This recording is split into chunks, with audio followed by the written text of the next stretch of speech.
I went to elementary school in Russia and pretzel dogs were our favorite treat for lunch. So it's officially back to school week. Let's make pretzel dogs. At first, we're gonna bloom our yeast. To warm milk, add yeast, sugar, and flour. You're gonna let it sit for about 10 minutes at room temperature until foam forms on the surface like this. Then add oil and salt. Mix. Add flour and knead the dough until it's soft and elastic. Brush some oil for easy removal and let it rest for about an hour and a half until it doubles in size. Dump it out into a lightly floured surface and split into about 4 pieces. Roll each piece into a tube about half of an inch thick.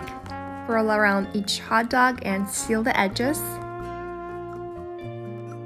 Put them seam side down, cover and let them rest for 15 minutes.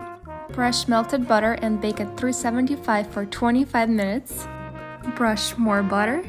The dough is a little bit sweet, super fluffy and soft, and the hot dog is so juicy. It's a perfect combination.